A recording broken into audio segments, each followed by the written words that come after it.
하나님 감사합니다. 나의 삶에 예배를 새기다라는 표어를 가슴에 품고 우리가 살아가게 하시고 오늘 이 시간에도 주님께 향한 그 예배를 새기며 지내는 그런 귀한 시간이 될 수 있도록 인도해 주시옵소서.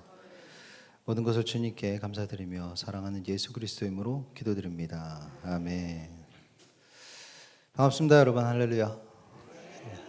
이제 할렐루야라는 단어가 제가 좀 입에 붙고 시간이 참 빠른 것 같아요. 그렇죠? 처음에는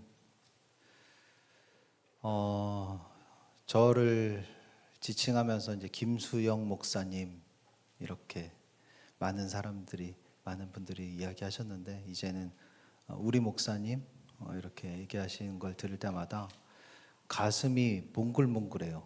막 이상하고 좀 그렇습니다. 너무 감사합니다. 시간이 진짜 빨라요. 여러분들 이제 제가 좀 낯선가요? 아직 안 낯서 이제 안 낯설어요? 제가 벌써 1년 전 오늘 이 자리에 처음 섰어요. 벌써 1년 지났어요.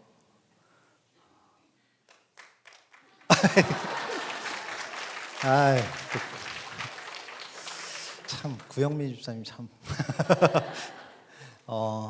그래서 시간이 정말 너무 빠른 것 같아요. 어떻게 지났는지 모르는 시간입니다. 여러분 오늘 하늘 보셨어요? 어때요? 와, 그죠? 맑죠?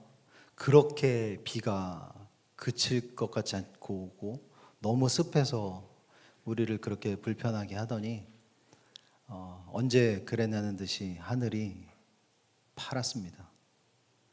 여러분 비행기 다 타보셨죠? 비행기 타면 우리가 사는 이곳에 비가 오던 눈이 오던 폭풍이 치던 습하던 덥던 춥던 비행기 타고 하늘로 올라가서 구름 위로 올라가면 그 구름 위 하늘은 어떻습니까? 늘 파랗습니다. 밑에서 무슨 일이 벌어지든 구름 위 하늘은 항상 파랗습니다. 오늘 말씀 한번 볼까요? 네, 시편 22편 1절에서 2절 같이 한번 읽겠습니다. 내 하나님이여 어찌하여 나를 버리셨나이까? 어찌 나를 멀리하여 돕지 아니하시오며 내 신음소리를 듣지 아니하시나이까? 내 하나님이여 내가 낮에도 부르짖고 밤에도 잠잠하지 아니하오나 응답하지 아니하시나이다. 예배자 여러분, 크리스찬으로 살아가면서 가장 힘든 일이 무엇일까? 여러분 가장 힘든 일이 어떤 것일까요? 어쩌면 우리가 가장 힘든 것은 하나님이 아무 응답 없는 것처럼 느껴지는 나의 환경, 하나님이 아무 응답 없는 것처럼 느껴지는 시간들, 그렇죠? 된다는 말씀도 없고, 안 된다는 말씀도 없고, 기다리라고 하는 말씀도 없고, 나를 돕는다는 어떤 말씀도 전혀 없는 나의 상황은 여전히 그대로. 아니, 더 나아가서 하나님, 내가 왜 이런 상황까지 겪어야 됩니까? 라는 생각에까지 이르게 됩니다. 그런데도 왜 하나님은 계속 침묵하고만 계시는 걸까? 정말 하나님이 듣고 계시기는 한 걸까? 내 기도가 주님께 닿기는 한 걸까? 혹시 나를 버리신 건 아닌가? 혹시 하나님이 계시지 않은 것은 아닐까? 하나님의 침묵하시는 시간들은 우리의 믿음을 흔들리게 합니다. 그렇죠? 근데 여러분 가만히 생각을 해보세요. 뭐가 이상해요. 그죠? 뭔가 이상합니다. 하나님이 계시지 않지 않죠? 근데 뭔가 이상해요. 혹시 내가 무언가 놓치고 있는 게 아닌가? 하나님이 나에게 침묵하시는 상황, 하나님이 나에게 침묵하시는 그 시간, 그 침묵 속에 혹시 우리가 발견하지 못한 하나님의 어떠한 의도와 뜻이 있지 않을까?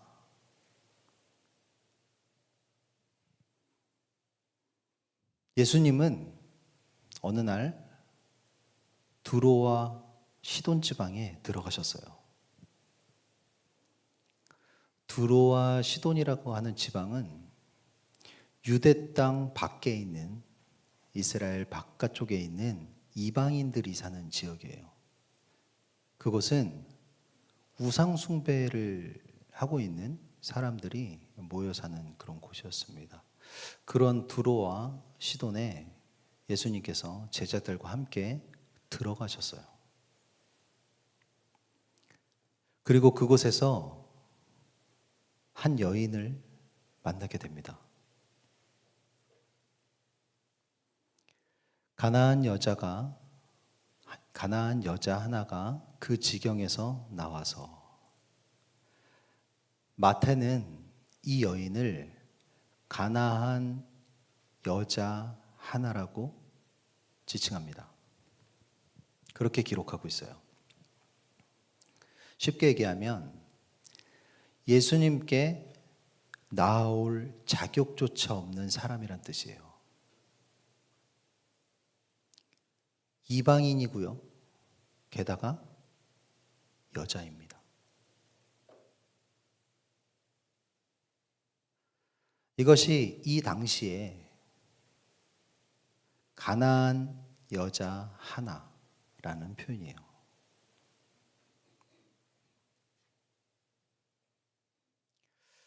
그런데 바로 이 가나안 여자 하나가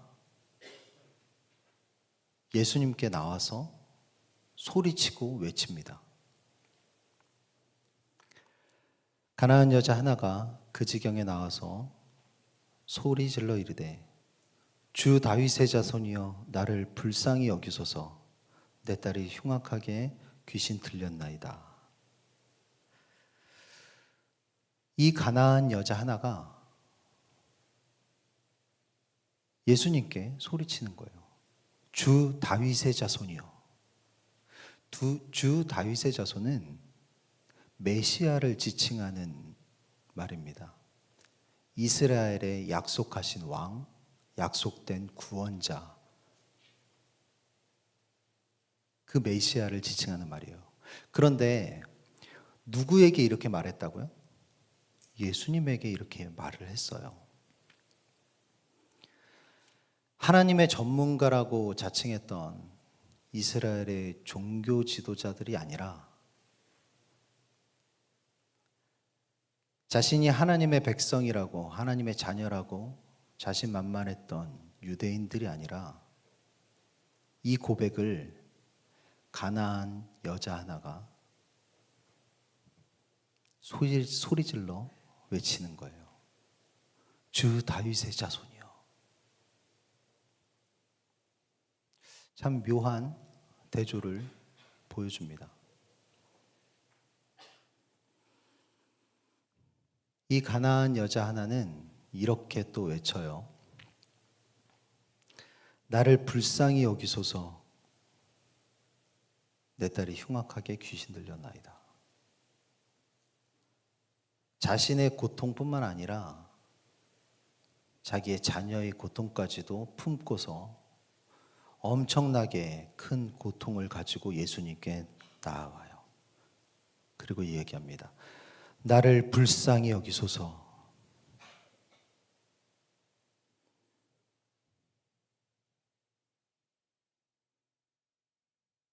여기서 정말 예상치 못한 일이 발생합니다.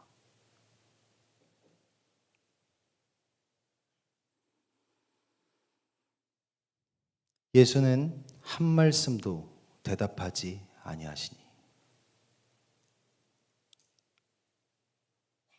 이 여인은 너무나 큰 고통을 가지고 예수님께 간절하게 애원하며 말했습니다. 주 다윗의 자손이여, 나를 불쌍히 여기소서.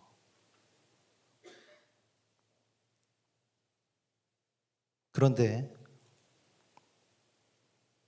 정말 예상치 못하게 예수님은 한 말씀도 대답하지 않습니다.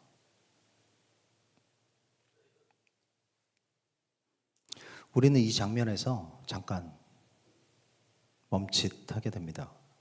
그렇죠? 예수님은 많은 병자들을 고치셨어요.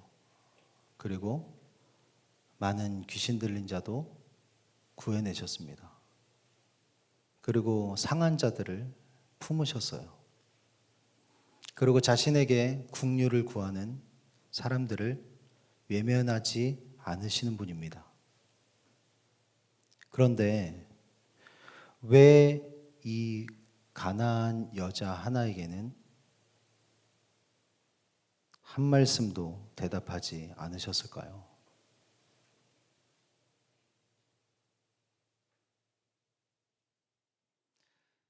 예수님의 이해할 수 없는 이 침묵,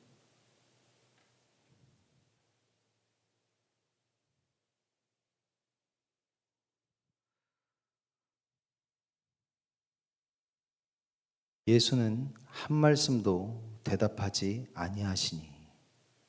성경은 이 침묵을 통해 무엇을 보여주려 하는 걸까요? 제자들이 와서 청하여 말하되, 예수님의 침묵에 제자들이 먼저 반응하기 시작합니다. 제자들은 예수님의 침묵이 너무 불편해요. 너무 불안하고 너무 불편합니다.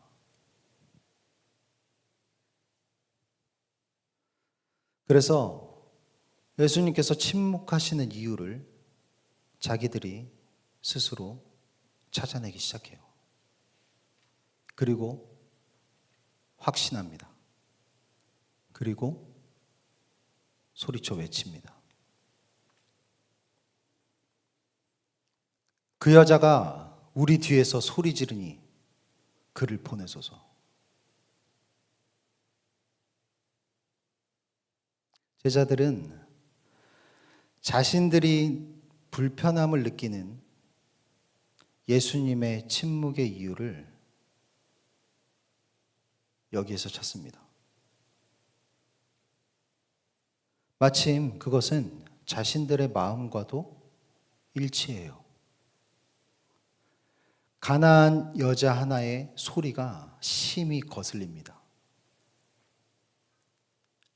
가나안 여자 하나의 그 애원이 너무 듣기 싫습니다.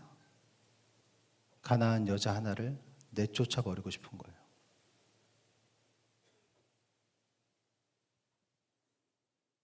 그 여자가 우리 뒤에서 소리 지르니 그를 보내소서.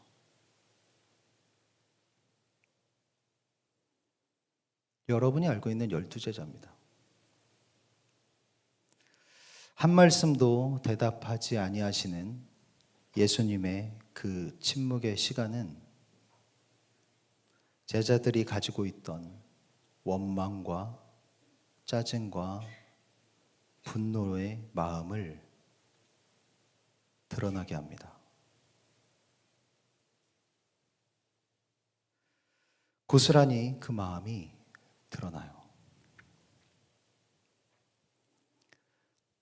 그런데 이 여인은 예수님의 침묵에 그 자리에 그대로 여전히 머물러 있습니다.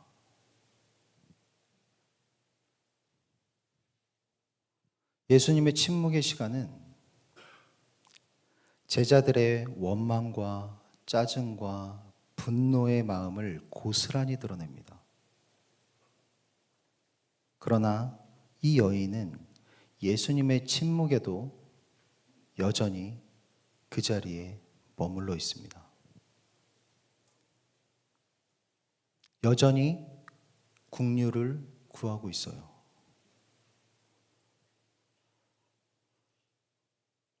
예수님의 침묵의 시간은 그 사람이 가지고 있는 진짜 속마음을 하나님 앞에 드러나게 하는 시간입니다.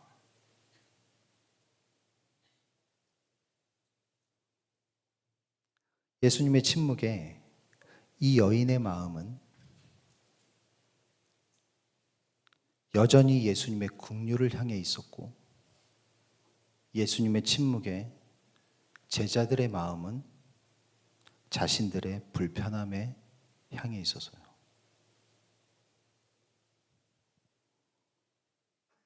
예수님은 자신의 제자들의 마음을 확인했습니다.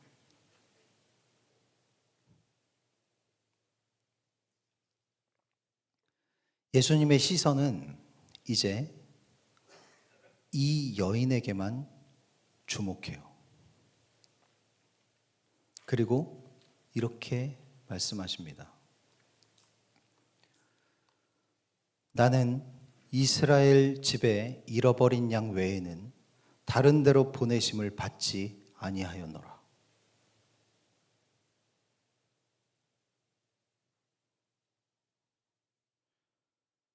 주님, 나를 불쌍히 여기소서. 나는 이스라엘의 집에 어린 양 외에는 다른 데로 보내심을 받지 아니하였노라.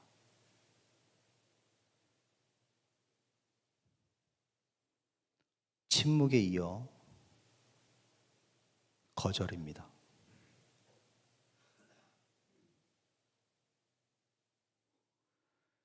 가난한 여자 하나의 입장에서는 절대로 도저히 쉽게 받아들이기, 견디기 힘든 말이었습니다.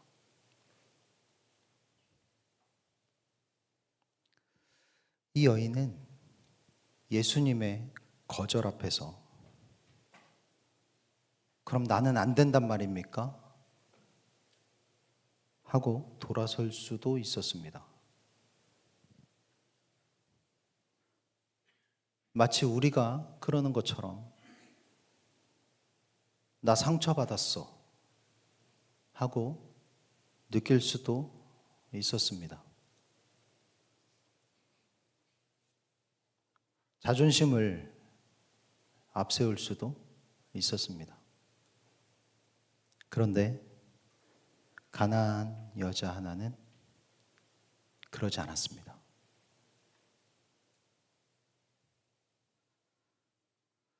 여자가 와서 예수께 절하여 이르되 주여 저를 도우소서.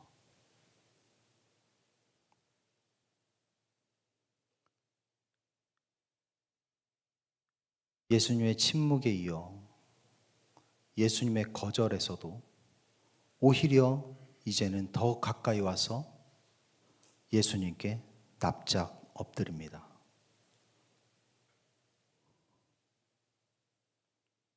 주여 저를 도우소서. 긴 설명도 하지 않습니다. 복잡한 논리로 예수님을 설득하지도 않습니다. 간절히 긍휼을 구하는 마음만이 담겨 있습니다. 주여 저를 도우소서.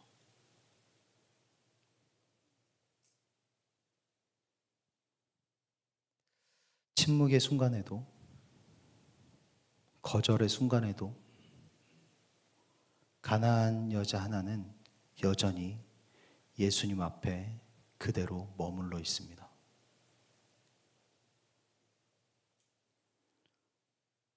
예수님의 시선은 이제 이 여인에게 고정됩니다.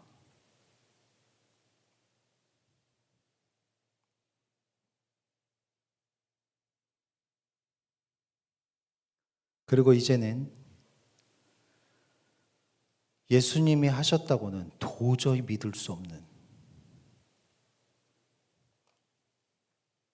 예수님이 하셨다고는 도저히 믿을 수가 없는, 믿기지 않는 절망적인 상황을 이 여인에게 직접 던져줍니다.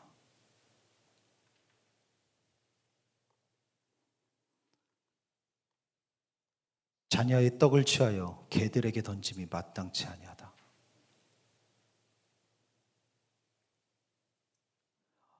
자신의 발 앞에 엎드려 있는, 애원하고 있는 이 여인을 향해 예수님이 뭐라고 말하냐면,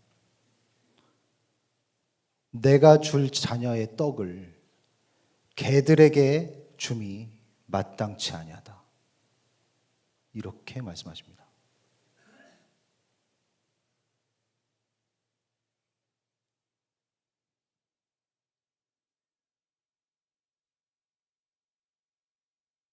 예수님의 시선은 오직 지금 이 여인에게 고정되어 있습니다.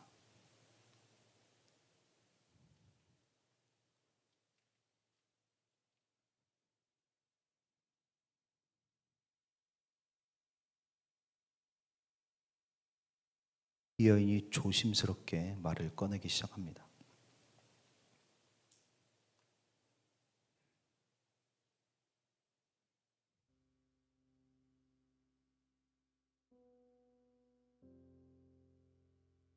주님, 당신이 옳습니다.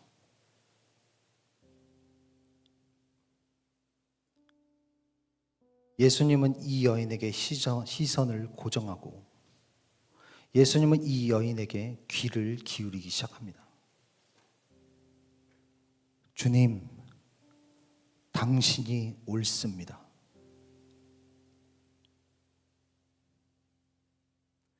나는 그럴 자격조차 없습니다. 맞습니다.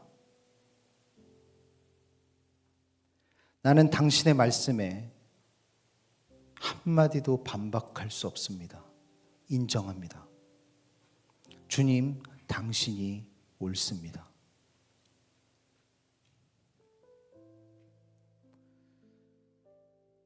그렇지만 주님,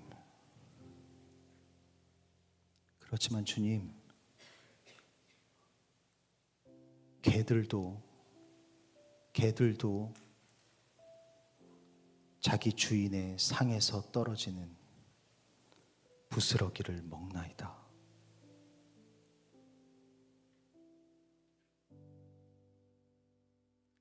주님, 자격 없는 제가 당신의 자녀의 떡을 감히 구하는 것이 아닙니다.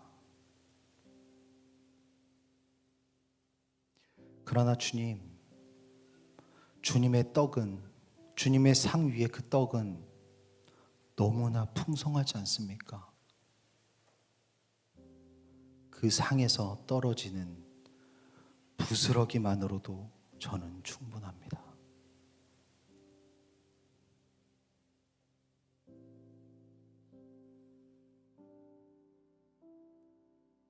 저는 이때 예수님의 표정이 보이는 것 같습니다.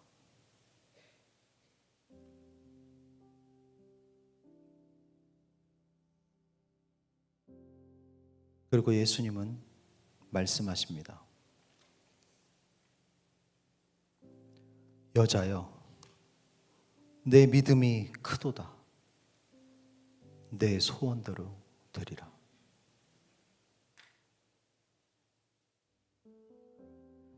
가난한 여자 하나, 예수님은 이 여인의 믿음을 큰 믿음이라고 선포했습니다.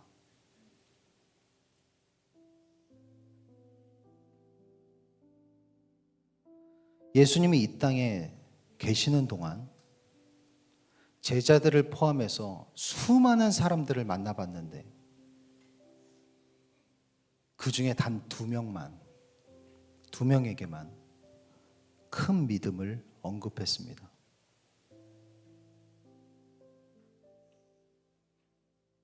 열두 제자들 아무도 듣지 못했던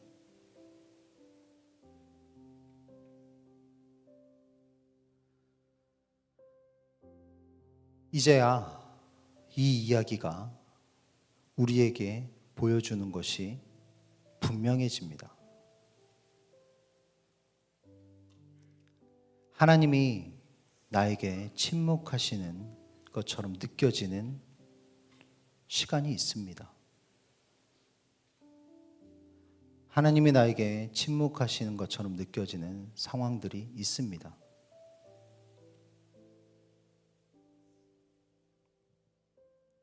예수님이 침묵하셨던 그 시간은 이 여인의 믿음이 흔들리는 자리가 아니었습니다.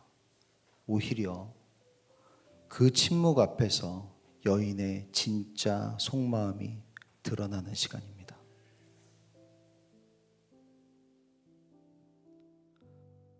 이 여인이 무엇을 붙들고 있는지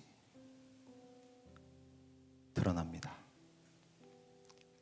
자신의 자격인지 주님의 국률인지가 드러납니다. 응답만 원하는지 주님께 엎드리는 마음인지가 드러납니다. 하나님은 이미 우리의 마음을 다 알고 계십니다. 그런데 우리는 우리의 마음을 모를 때가 많습니다. 응답이 빠를 때는 내가 무엇을 붙들고 있는지 드러나지 않습니다. 일이 잘 풀릴 때는 내가 무엇을 붙들고 있는지가 드러나지 않습니다. 하지만 하나님이 나에게 침묵하시는 시간에는 나의 진짜 속마음이 여지없이 드러납니다.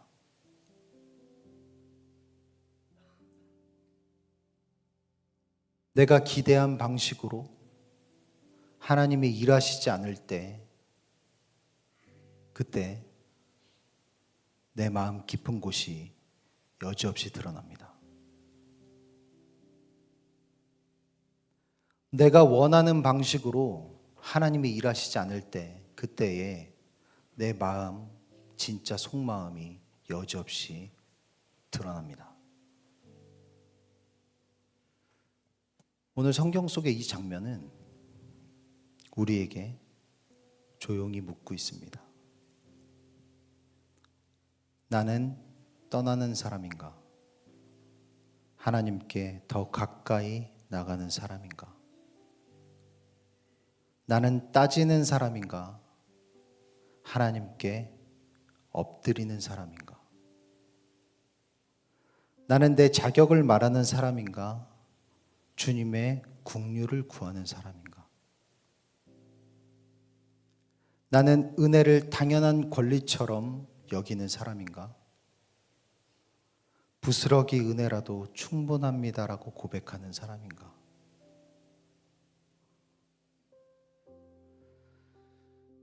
하나님이 나에게 침묵하시는 그 시간은 하나님이 나의 진짜 마음을 확인하는 시간입니다.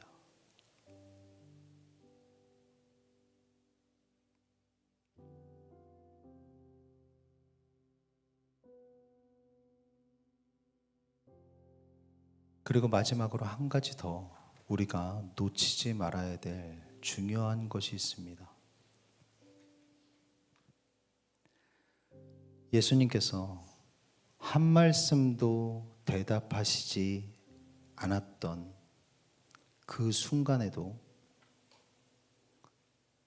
이 여인 옆에 예수님은 여전히 서 계셨습니다.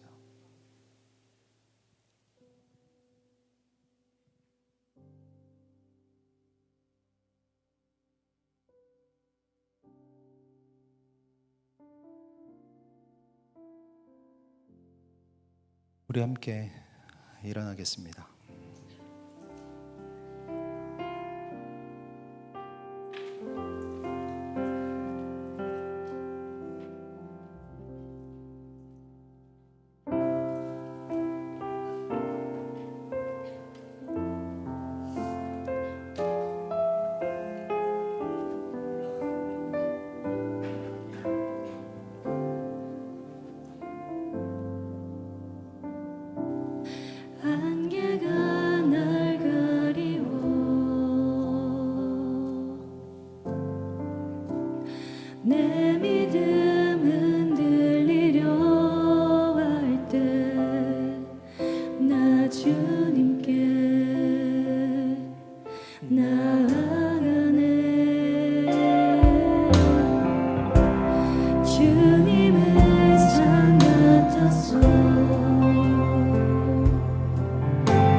여전히 그 자리에 계셔 눈을 뜨면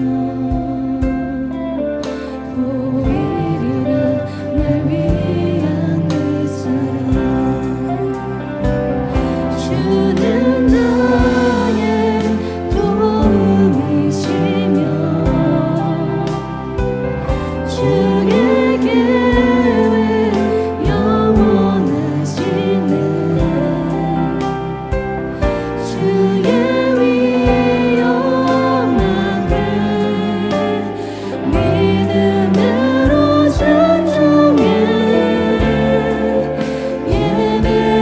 예배드리리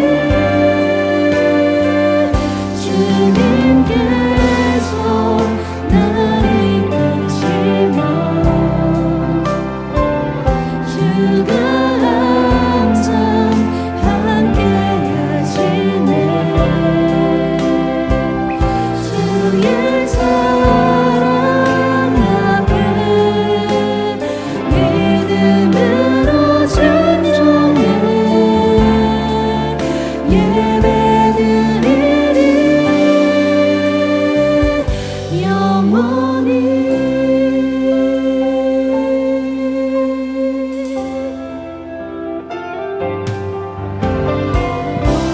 주님은 산 같으소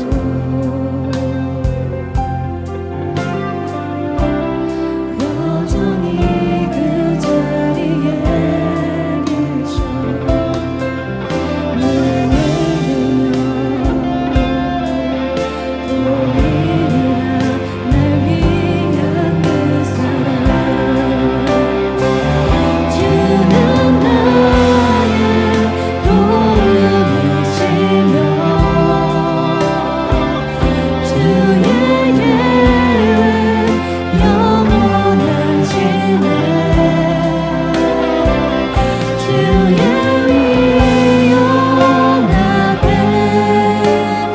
믿음으로 순종해 예배드리리 주님께서 날 이끄시며 주가 항상 함께 하시네 주의 사랑 앞에 믿음으로 순종해 예배드리리 주님께서 그분이시며 주의